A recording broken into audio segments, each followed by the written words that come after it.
هر سره ګلمن باره کې تاسو کو ګلمن څنګه دی سحر دی او ګلمن باره کې نوې خبر راغله دی ګلمن څنګه دی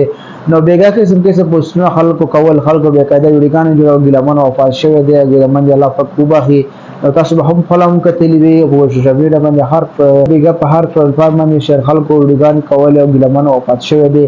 نو بالکل دا سینه دا ګلمن جوړ دی بس الله تاسو دواګان بالکل رنگ راوړ او ګلمن بس زخمی دی په نور د مرګ بچ شوی دی نو ځکه چې ګلمن خلکو بیګا هر څه تاسو کوونه خلکو غوونه لګ نیوي ګلمن څنګه دی ګلمن څنګه دی نو بالکل ګلمن جوړ دی بس الله پاک دا خیر کو او دا په واحد په چا پان نه دی وهله ډیر رواني وهله بس الله پاک خیر کو ځکه چې د پښتون دی نو پښتنو سبا خلک تاسو پته کم پلو څوک نه پرېږي دي چې مخکې تلاو شي هغه د پښتو د عوامو پښتنو आवाज او چکړو فنن هغه دا چا ولې د ګلمن رااله په چاخوانو باندې ولو نه تاسو خپل هم په هیګه ځکه چې من سبا څوک سپینه خبره کوي داسې حالات دی ګلمن سپینه خبره کول او دا چاخوانو باندې مسلمانانو وو نو مال دا ځکه چې بیګا هر ټول خلکو په سپینه کول او لګانې به کړه جوړول او ټیک ټاک باندې جنازو قدر راخیسته او د تفسیر سره لګولې د لایک او د فالوور دغه ما نو دا سینه د پکار ځکه چې تاسو دغه تکلیف خو نزینه هوا مخالف هم په کېشته دی هغه تاسو تکلیف ډیر رسولې ځکه چې دې سیمه کوي نو خو پیغام ورکوي او بالکل صحیح ثبوت سره ویډیو جوړوي ناس تاسو ځاو ګوري او هغه مرشوي دی تاسو بزاس زه ډایرک ویډیو جوړوي د خپل د لایک او د فالوور دغه ما نو ځکه سحر وخت ته شمه دا ویډیو اپلوډ کړه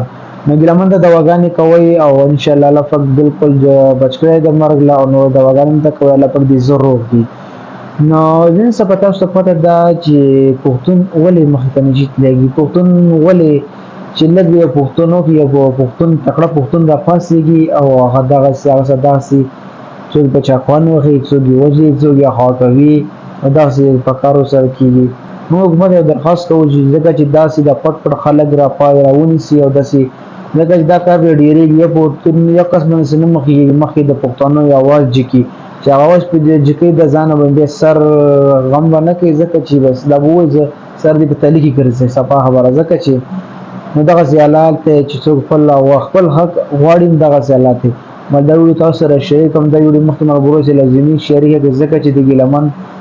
خلک د زړه په تمامي ګلمن څنګه دی او ګلمن څنګه دی ما دا غوړ تاسو سره شریک هم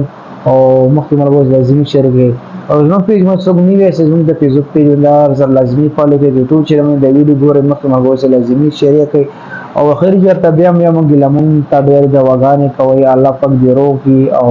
مړو او بشو الله پاک دې زرو کې ځکه چې زه خو انسانو او د پښتنو حوازی چکو ډېر مهرباني او سلام